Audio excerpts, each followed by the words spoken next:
अरे हेच वाकडं आहे म्हणून मी वाकडा बा. सध्या भाजप महाराष्ट्र बरीचशी दिशा फिरली आहे. हे भाजपच्या कार्यालयातून आणलं का? हे भाजपच्या कार्यालयातून आणलं? अरे हे तर कमीत कमी सरकारने हे लावा. काय भाजपचं आहे ना ते. अरे काय तुमची परिस्थिती आहे. मीडियाला अडवण्याचा प्रयत्न करतो. मीडियाला अडवतात. हे विधान भवन पण भाजप पुरस्कृत आहे.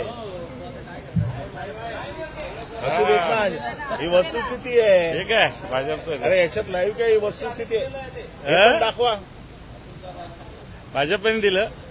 नाही नाही, हे दाखवा ना जरा. घ्या कॅमेरा घ्या आणि दाखवा जरा. काय मला दिसत नाही. जाऊ दे विचार. चला रोल. सर, आज दुसऱ्यांदा तुम्हाला या ठिकाणी विधान परिषदेची संधी मिळत आहे. पहिल्या टर्ममध्ये तुम्ही अक्षरशः पेट राईटपासून बरेचसे मुद्दे गाजवलेले बघायला मिळत आहेत. पुन्हा एकदा संधी मिळताना बघायला मिळते. कशा पद्धतीनं तयारी असेल? मला असं ते आता सांगून काही होणार नाहीत. ज्या ज्या वेळी जी जी परिस्थिती होती त्या त्या पद्धतीनं सभागृहात वागावं लागतं, काम करावं लागतं, बोलावं लागतं. ते मी शिवसैनिक आहे बाळासाहेबाचा, त्यामुळे जी जी परिस्थिती त्या त्या वेळेस तसं तसं करू. खरं तर बरेचसे मुद्दे आहेत आणि हे मुद्दे विधान परिषदेमध्ये उपस्थित करणं देखील तितकंच महत्त्वाचं आहे. म्हणून अनुभव म्हणून तुम्हाला या ठिकाणी संधी दिलेली आहे. एकूणच काय अपेक्षा वाटते, काय वाटतं? असं नाही, अनेक पक्षामध्ये माझ्या इतके माझ्यापेक्षाही सक्षम लोक आहेत. असं मीच एकटा सक्षम आहे असं म्हणण्याला काही अर्थ नाही आहे. आणि माझे सहकारी आहे सभागृहामध्ये. आम्ही सगळे मिळून निश्चित संघटना म्हणून आणि हे राज्य म्हणून, या राज्यातील जनतेचे प्रश्न म्हणून ताकदीने या सरकारविरुद्ध मांडणारच आम्ही. विधान परिषदेमध्ये शिवसेनेचा आपला जो होताना बघायला मिळतं, त्यामुळे काहीशी चिंता वाटते का तुम्हाला? आमचा आकडा विरोधक म्हणून सगळ्यात मोठा आहे विधान परिषदेत. एक छगन भुजबळ, एक दत्ताजी साळवी पुरून उरले होते. आम्ही तर 6 आहे सभागृहात. सर, एक वेगळा एक वेगळा विषय आहे की पंतप्रधानांच्या आवाहनाला राज्य सरकारमधून जो प्रतिसाद दिला तो आज स्वतः मुख्यमंत्री बुलेट बाईकवर आले होते. उपमुख्यमंत्री इलेक्ट्रिक व्हेकलने फिरता आहेत. गेले कसे ते देवेंद्र फडणवीस गेले कसे? बाईकनेच गेले. बुलेटनेच गेले. मला असं वाटतं की ही सगळी नाटकबाजी. यांच्या मंत्रिमंडळातले अर्धे मंत्री चार्टर फ्लाईटने फिरतात. चार्टर अर्धे मंत्री, राज्यमंत्री सुद्धा. आणि म्हणून मला असं वाटतं एकदा मुख्यमंत्री बुलेटने आले म्हणजे प्रश्न मिटेल अशातला काही भाग नाही. काल कुठेतरी मध्य प्रदेशमध्ये भोपाळला एक त्यांचा मंडळाचा चेअरमन झाला, तो 700 गाड्या घेऊन गेला भोपाळला उज्जैनहून.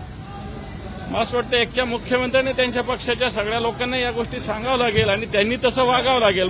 पंतप्रधानांनी आवाहन केलं आणि पंतप्रधानांनी 100-200 गाड्याचा रोड शो केला.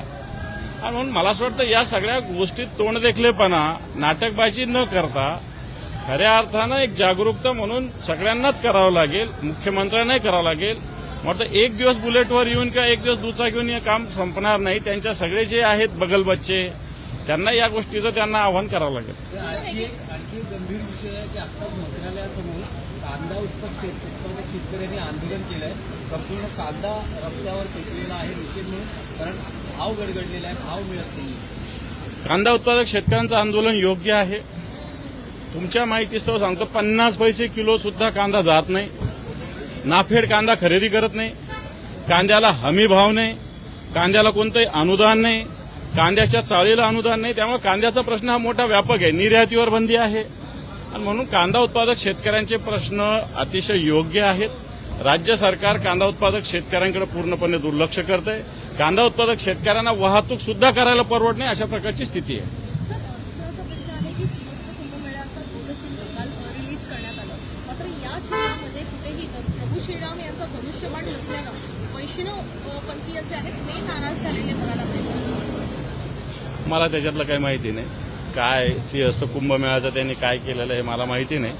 परंतु सगळा विचार करून केला असेल. काय पहिल्यांदा श्रीहस्त थोडी होतं, श्रीहस्त कुंभमेळा थोडी होतं. वैष्णव पंथीय जाण्याचं क्षण प्रभू श्रीरामांचं धनुष्याचा उल्लेख त्यामध्ये करण्यात आलेला नाही. त्याची चित्रण करण्यात आलेलं नाही. त्याच्यावर एकूणच राजकारण चालू आहे. मला माहिती नाही. परंतु याच्या आधी सिंहस्थ कुंभमेळे झालेले आहे. जे मागच्या वेळेस केलं असेल तसंच केलं असेल. नाशिकला याच्या आधी 12 वर्ष आधी झाला होता. सर, आपको लगातार दूसरी बार विधान परिषद में नेतृत्व करने का मौका मिला है. शपथ ग्रहण पूरा हुआ है, क्या कहेंगे इस पर? कौन कौन से मुद्दे क्या कहना है, जो मुझे हिंदू हृदय सम्राट बाला साहब ठाकरे जी के आशीर्वाद से माननीय उद्धव जी ठाकरे साहब ने फिर एक बार मुझे इस सदन का सदस्यत्व दिया है। मैं उनका तो आभारी हूँ, लेकिन शिवसेना जिस प्रकार काम करती है, संघर्ष करती है, जनता के विषय पे, किसानों के विषय पे आवाज उठाती है, मैं हमारे सब जो सहकारी है उनके माध्यम से ये आवाज और बुलंद करने का प्रयास करूंगा। प्रधानमंत्री की अपील के बाद मुख्यमंत्री बुलेट से घूम रहे हैं। मैं समझता हूँ ये नाटकबाजी है, जुमलेबाजी है। सही उपाय उन्होंने ढूंढना चाहिए। वो अकेले एक बार बुलेट से आने से ये प्रश्न छूटेगा नहीं। नीट वाले मामले पर भी आपने जो है चिंता व्यक्त की थी और ये कहा था कि बच्चों के भविष्य के साथ खिलवाड़ है। ये देखो 22,79,000 बच्चों ने एग्जाम दिए है। एक बच्चा 2-2 साल तैयारी करता है। अभी एग्जाम होने के बाद और उसकी एग्जाम होने वाली है। 20-20, 30-30, 40-40 लाख रुपए में पेपर लीक हुआ है। मैं समझता हूँ केंद्र की सरकार जो एग्जाम लेती है वो जो मंडल है वो नाकामयाब रहा है।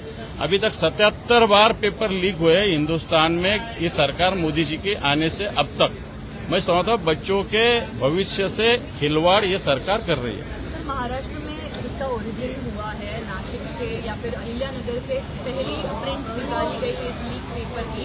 किस तरह से देखते हो महाराष्ट्र का नाम हर बार ऐसी घटनाओं में दोहराता है? बिल्कुल सही वही है कि कभी पुणे में बढ़ता है। मैं समझता हूँ महाराष्ट्र से आए या कहीं से आए, केंद्र सरकार की जिम्मेदारी ना।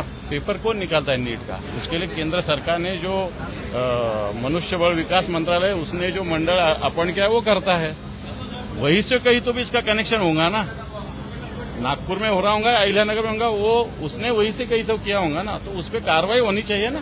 कि केंद्रीय शिक्षा मंत्री को इस्तीफा देना चाहिए नैतिकता के आधार पर। मैं समझता हूँ मैं राज्य का काम करता हूँ, केंद्र का विषय सर, नहीं। एक गोहत्या के विषय में एक फोटो सर्कुलेट हो रही है जिसमें अपना 1600 रुपए का हिस्सा देके गो हत्या करने के लिए एक पोस्ट किया जा रहा है। इस तरह से सोशल मीडिया मैं समझता हूँ इसके लिए सरकार ने ध्यान देना चाहिए। गो हत्या रोकने के लिए महाराष्ट्र में कानून है। इस कानून का पूरा संरक्षण होना चाहिए, ये मैं समझता हूँ। Thank you. ठीक है, थैंक यू। सर, अभिनंदन।